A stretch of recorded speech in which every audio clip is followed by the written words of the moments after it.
উৰিয়াম ঘাটত আমি দেখিছোঁ যে উচ্ছেদ কৰিলে আৰু উচ্ছেদ কৰাৰ পাছত তাত অসমৰ মানুহ আছিলে, তেওঁলোকক খেদি দিলে। এতিয়া তাত নাগা আহিছে। নেঘেৰী বিলত মানে আমাৰ মেৰাপানীত আৰু নেঘেৰী বিলৰ ওচৰতে আমাৰ কি কয় এডোখৰ এইটো জেগাটোৰ নাম মই দীৰ্ঘদিন ধৰি তাত কাম কৰিছিলোঁ।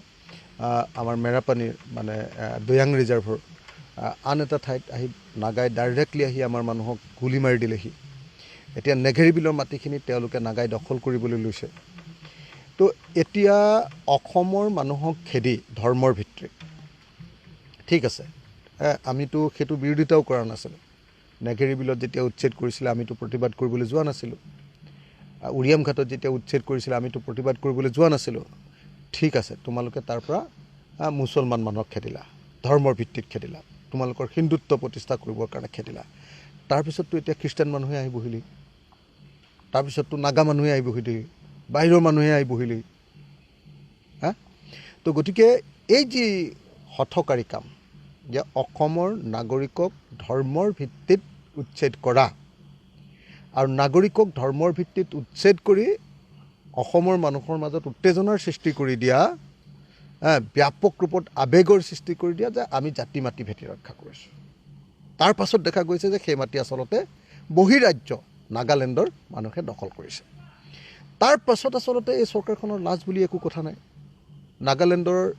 নাগাই যেতিয়া অসমৰ মাটি দখল কৰিছে তাৰ ওচৰলৈ যাবলৈ অসম পুলিচে ভয় কৰে, ওচৰলৈ যাবলৈ ভয় কৰে। নাগালেণ্ডৰ মানুহে খাজা বন্দুক কেইটামান লৈ আহে, তাতেই ভয় কৰে। নাগালেণ্ডৰ NAPয়ে আপোনালোকে নিজেই দেখিছে, NAPয়ে একেবাৰে সাধাৰণ বন্দুক কেইটামান লৈ আহে, তাতে ওচৰলৈ যাবলৈ অসম পুলিচে ভয় কৰে। CRPFে নাগালেণ্ডৰ পক্ষত কথা কয়। গতিকে এই উচ্ছেদৰ পৰা সাময়িক উত্তেজনা এটা আমি পাইছোঁ। বহুতে ভাবিছে যে ঠিক আছে, মিয়াক ভাল শিক্ষা দিছে এনেকৈ বুলি বহুতে ভাবিছে। হিন্দুত্ববাদীবিলাকে ভাবিছে যে নাই আমি হিন্দু ৰাষ্ট্ৰ প্ৰতিষ্ঠা কৰাৰ ক্ষেত্ৰত এক খোজ আগবাঢ়িছোঁ এইবুলি ভাবিছে। কিন্তু কাৰ্যত এটাই হৈছে যে অসমৰ নাগৰিকক খেদিছে আৰু তাত বহিৰাজ্যৰ নাগালেণ্ডৰ নাগৰিকে আহি মাটিৰ অধিকাৰ কৰি বহি লৈছে।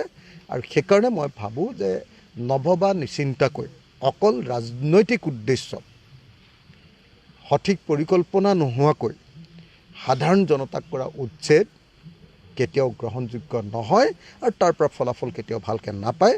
মই অসম চৰকাৰক কথাবিলাক বুজি বাজি কাম কৰিবৰ কাৰণে আহ্বান জনাইছোঁ।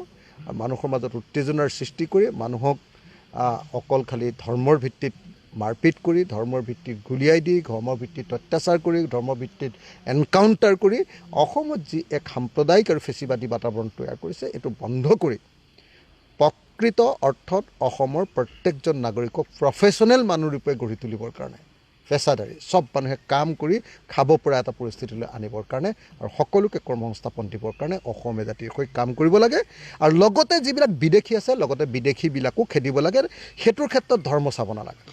হিন্দু হ'লেও খেদিব লাগে, মুছলমান হ'লেও খেদিব লাগে, খ্ৰীষ্টান হ'লেও খেদিব লাগে।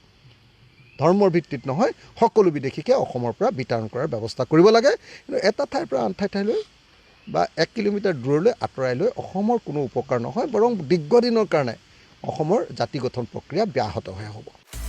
আপুনি বিচৰা বাতৰি পাব কেৱল নিউজ 18 এপত। নিউজ 18 এপ ডাউনলোড কৰিবলৈ স্কেন কৰক এই QR কোড। গুগল প্লে ষ্টৰতো পাব এই নিউজ 18 এপ।